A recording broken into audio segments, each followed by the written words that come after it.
Hello అందరికీ, welcome to SS home foods. ఈరోజు వీడియోలో పూర్ణం బూరెల్ని చాలా సింపుల్గా అన్నీ ఒకే గ్లాస్ కొలతలతో ఎలా ప్రిపేర్ చేసుకోవాలో ఈ వీడియోలో చూపిస్తున్నా అండి. పైన కరకరలాడుతూ పూర్ణం బయటికి రాకుండా పూర్ణం అనేది సాఫ్ట్గా చక్కగా ప్రిపేర్ చేసుకోవచ్చు. ఫస్ట్ టైం చేసిన ఇక్కడ నేను చూపించిన చిన్న చిన్న టిప్స్తో చేసుకుంటే కనుక పర్ఫెక్ట్గా బయట మనకి క్యాటరింగ్ స్టైల్లో ఎలా ప్రిపేర్ చేస్తారో అదే టేస్ట్తో అదే స్ట్రక్చర్తో ఇంట్లోనే ఈజీగా ప్రిపేర్ చేసుకోవచ్చు. ముందుగా పూర్ణం బూరెల్ని ప్రిపేర్ చేసుకోవడానికి ముందు రోజు నైటే 2 గ్లాసుల వరకు రేషన్ బియ్యం తీసుకుంటున్నానండి. ఇక్కడ నేను నార్మల్ రైస్ కంటే ఇలా స్టోరేజ్ రైస్ కానీ రేషన్ రైస్ కానీ బాగుంటాయి అన్నమాట. ఈ 2 గ్లాసుల రైస్ని కూడా శుభ్రంగా 2 సార్లు కడిగేసి రైస్ మునిగేంత వరకు వాటర్ వేసి మూత పెట్టేసి పక్కన పెట్టుకోండి. ఇప్పుడు వేరొక బౌల్లోకి 1 గ్లాస్ వరకు మినపగుళ్ళని తీసుకోండి. వీటిని కూడా 2 సార్లు కడిగేసి వాటర్ వేసేసి మూత పెట్టి పక్కన పెట్టుకోండి. ఇక్కడ నేను అన్ని ఒకే గ్లాస్ చూపిస్తున్నాను.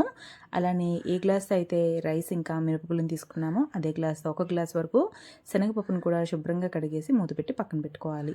వీటిని వీలైతే ఓవర్ నైట్ నానబెట్టుకోవాలండి. లేదనుకుంటే ఒక 4 hours ముందైనా నానబెట్టి పక్కన పెట్టుకోవాలి. ఇక్కడ నేను ఓవర్ నైట్ నానబెట్టుకున్నాను. మార్నింగ్కి ఆ వాటర్ను వంపేసి వేరేగా ఫ్రెష్ వాటర్ తీసుకొని ఇందులోకి ముందుగా సగం వరకు మినపగుళ్ళని అలానే సగం వరకు రైస్ని వేసుకుంటున్నాను. వీటిని ముందుగా వీలైనంత మెత్తగా బ్లెండ్ చేసుకోండి. మరీ పల్చగా బ్లెండ్ చేసుకోకూడదు, అలా అని గట్టిగా కూడా బ్లెండ్ చేసుకోకూడదు. ఇప్పుడు మనం క్యాజువల్గా కేక్ బ్యాటర్ని ప్రిపేర్ చేసుకుంటాం కదండి, రిబ్బన్ కన్సిస్టెన్సీ అలా ఉంటే సరిపోతుంది. అప్పుడే మనం ప్రిపేర్ చేసుకున్న బూరెలు అనేవి పైన క్రిస్పీగా కరకల్లాడుతూ ఉంటాయన్నమాట. ఇదిగోండి, ఈ విధంగా ప్రిపేర్ చేసుకోండి. వాటర్ని ఎక్కువగా వేయొద్దు, అలానే మిక్సీ పట్టుకునేటప్పుడు మధ్య మధ్యలో ఆపకుంటూ ఇలా మిక్సీ పట్టుకోండి. ఈ విధంగా ఉంటే సరిపోతుంది. ఇప్పుడు మొత్తంగా అంతటిని కూడాను ఇలానే మిక్సీ పట్టుకొని ఈ బ్యాటర్ని ఒక బౌల్లోకి వేసుకోండి. ఇలా మొత్తంగా ఒకే దాంట్లో సాల్ట్ వేసేయకుండా కొద్దిగా వేరేగా ఒక బౌల్లోకి తీసుకుంటూ వేసుకోండి. ఎందుకంటే ఒకేసారి రుబ్బులో సాల్ట్ని వేసేసుకుంటే ఏమైనా మిగిలిపోతే పాడైపోతుంది అనమాట. సో అలా కాకుండా కొద్దిగా బ్యాటర్ని వేరొక బౌల్లోకి తీసుకోండి.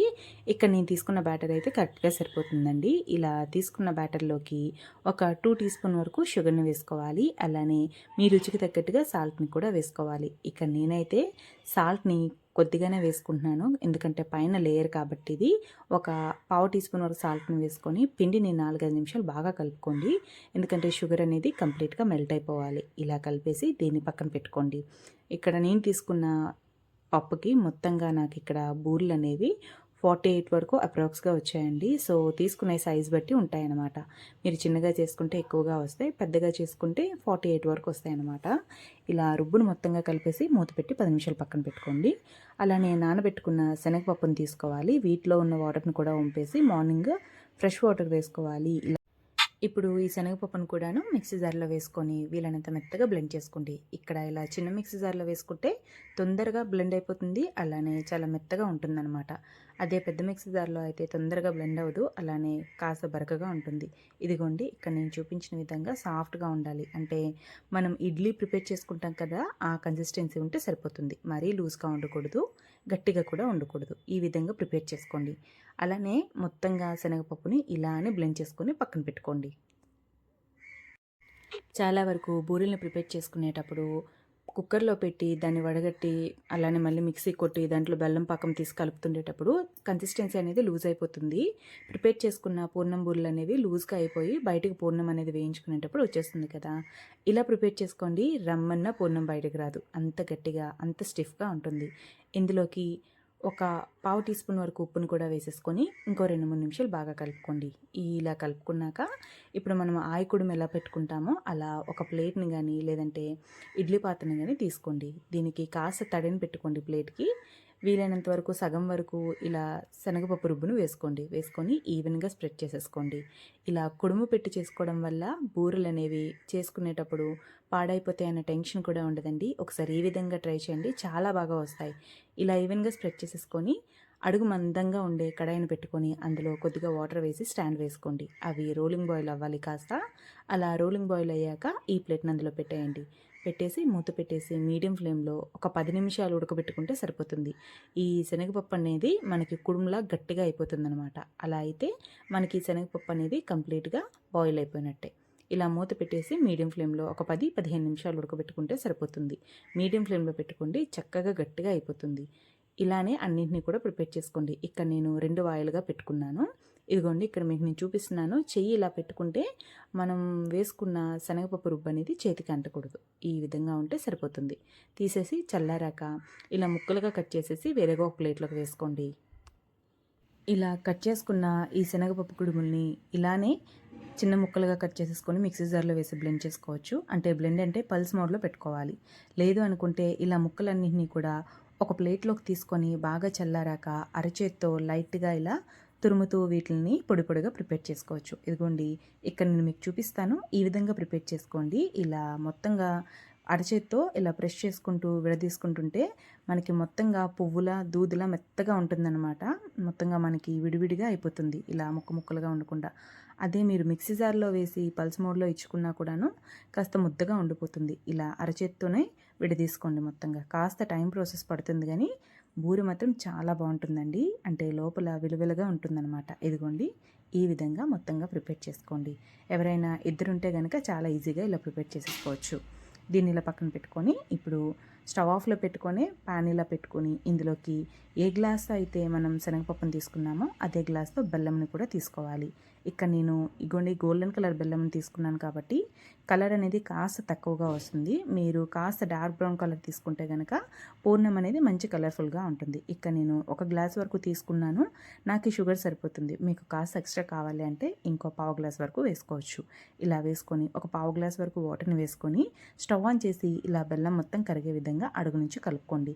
ఇక్కడ పాకాలు ఏమీ అవసరం లేదండి. జస్ట్ బెల్లం మొత్తం కరిగాక ఇందులోకి ఒక కొబ్బరికాయని కంప్లీట్గా తీసుకొని ఇలా మిక్సీ పట్టుకొని పక్కన పెట్టుకోండి. ఇక్కడ నేను కంప్లీట్గా ఒక కొబ్బరికాయని తీసుకున్నాను. ఇందులో కొబ్బరి తురుము వేసుకోవడం వల్ల రుచి అనేది ఇంకా బాగుంటుంది. ఇక్కడ ఒక 2 నిమిషాలు అయ్యాక ఇలా కొబ్బరి తురుమును కూడా వేసేసుకొని ఈ కొబ్బరి తురుముని బెల్లంలో ఒక 4-5 నిమిషాలు బాగా ఉడికించుకోవాలి. మీకు కావాలి అనుకుంటే డ్రై నట్స్ని కూడాను వేయించేసి ఇలా మిక్సీ పట్టేసి వేసుకోండి. చాలా బాగుంటుంది టేస్టీగా. ఇలా కొబ్బరి తురుమును వేసుకున్నాక ఒక 3-4 నిమిషాలు పాకంలో ఉడికించుకోండి. ఇలా ఉడికించుకున్నాక ఇందులోకి ఒక అర టీ స్పూన్ వరకు ఇలాచీ పౌడర్ని కూడా వేసుకోండి. ఇలా ఇలాచీ పౌడర్ని వేసుకున్నాక అడుగు నుంచి బాగా కలిపేసుకొని ముందుగా మనం ప్రిపేర్ చేసుకున్న శనగపిండి మిశ్రమాన్ని కూడా కొద్దిగా వేసుకుంటూ ఎక్కడా ఉండలు లేకుండా అలానే అడుగు అనేది పట్టకుండా బాగా కలుపుకుంటూ ఉండాలి. ఒకరు వేస్తూ ఇంకొకరు కలుపుకున్న బాగానే ఉంటుంది. లేదు అంటే లో ఫ్లేమ్లో పెట్టి మొత్తంగా శనగపిండి మిశ్రమాన్ని వేసేసుకున్నాక అడుగు నుంచి బాగా కలుపుకుంటే సరిపోతుంది. ఇలా కలుపుకునేటప్పుడు మాత్రం ఫ్లేమ్ అనేది లో ఫ్లేమ్లో పెట్టుకోండి. అప్పుడే అడుగు అనేది అంటకుండా మాడిపోకుండా ఉంటుంది. ఒకవేళ ఫ్లేమ్ని ఎక్కువలో పెట్టేసి ఇలా కలుపుకున్నా అడుగు పట్టేస్తుంది. ఎందుకంటే బెల్లం పాకం కాబట్టి అడుగు తొందరగా పట్టేస్తుంది.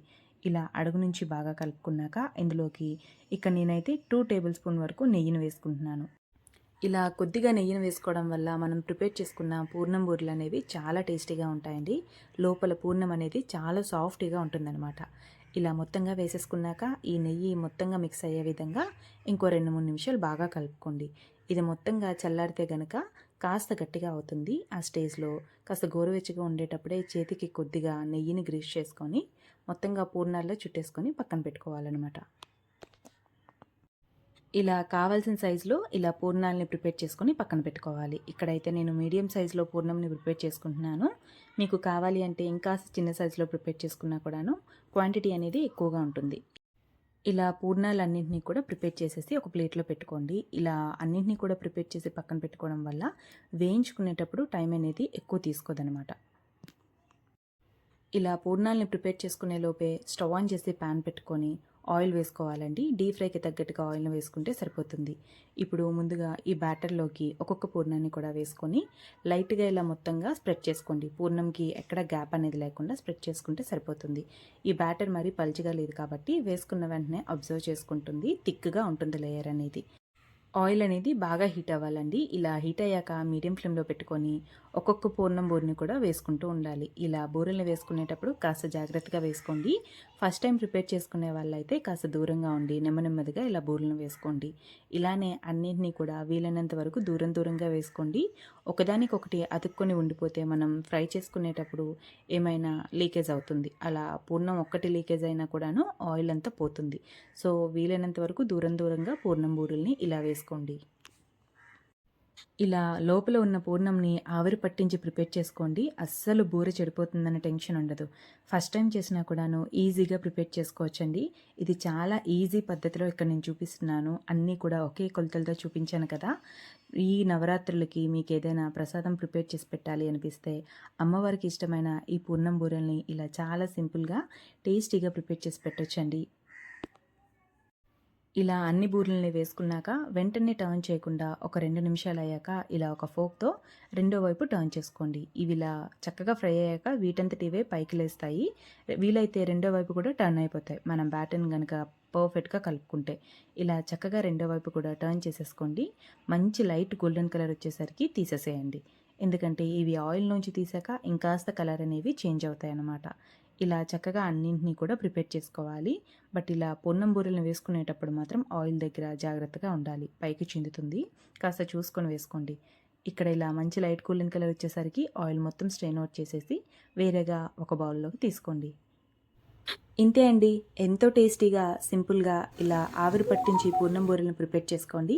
చాలా బాగా వస్తాయి. ఈ రెసిపీ కనుక మీకు నచ్చినట్టుంటే ఈ నవరాత్రుల్లో అమ్మవారికి ఇష్టమైన ఈ పూర్ణం బూరెల్ని తప్పకుండా మీరు కూడా మీ ఇంట్లో ఈ విధంగా ప్రిపేర్ చేసి పెట్టండి. చాలా బావుంటాయి.